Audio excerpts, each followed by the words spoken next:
आज दिल्ली के जंतर मंतर और झारखंड के बाद बिहार की राजधानी पटना में वही सीन दोबारा देखने को मिला। वाटर कैनन, पुलिस का लाठीचार्ज और पुलिस द्वारा प्रोटेस्टर्स की हिरासत। ये सीन क्यों दोहराया गया, इसके पीछे का एजेंडा मैं आपको बताता हूँ। देखिए, बिहार में अगर आप स्टूडेंट है तो आपके सिलेबस में सिर्फ हिस्ट्री, पॉलिटी और ज्योग्राफी नहीं है। एक और सब्जेक्ट है सरकारी भर्ती व्यवस्था से कैसे बचे, और इसका प्रैक्टिकल एग्जाम सरकार खुद समय समय पर लेती रहती है। आज पटना में स्टूडेंट्स गांधी मैदान से राजभवन की तरफ निकले।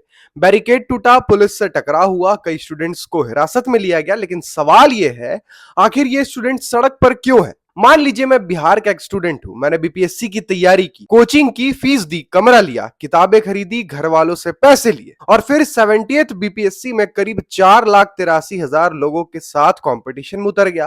पोस्ट करीब 2,000, यानी लाखों लोग एक छोटी सी सरकारी नौकरी की लाइन में। और फिर आया 13 दिसंबर 2024। पटना के बापू एग्जामिनेशन सेंटर में एग्जाम के दौरान कैओस हुआ। स्टूडेंट्स ने पेपर लीक के एलिगेशंस लगाए, बीपीएससी ने लीक से इनकार किया, लेकिन उस सेंटर की परीक्षा कैंसिल हुई और बाद में री एग्जाम कराना पड़ा। अब स्टूडेंट्स पूछता है, सर मेरी गलती क्या है?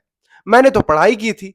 आपकी व्यवस्था ने अगर मुझे दोबारा एग्जाम देने पर मजबूर किया तो मेरी प्रिपरेशन का नुकसान कौन देगा? मेरी कोचिंग की फीस, मेरे बर्बाद हुए महीने। लेकिन चिंता मत कीजिए, सरकारी सिस्टम के पास हर प्रॉब्लम का एक सॉल्यूशन है। मैं बताता हूं। Problem, committee. कमिटी के बाद इन्वेस्टिगेशन। इन्वेस्टिगेशन के बाद 15 दिन इंतजार कीजिए। और अगर स्टूडेंट फिर पूछे, सर एग्जाम कब होगा, तो जवाब, जल्द ही नोटिफिकेशन जारी किया जाएगा। और नोटिफिकेशन कब आएगा? 15 दिन और इंतजार कीजिए। आप में से शायद बहुतों को नहीं पता होगा कि 70th बीपीएससी के कैंसल्ड सेंटर के री एग्जाम में 12,012 कैंडिडेट्स एलिजिबल थे, लेकिन पहुंचे कितने री एग्जाम के लिए? 5,943। मतलब एक बार की परीक्षा की अनसर्टेनिटी ने हजारों स्टूडेंट्स को फिर उसी प्रोसेस में लौटने पर मजबूर किया। और पूरी कहानी में सबसे बड़ा सवाल सिर्फ पेपर लीक का नहीं है।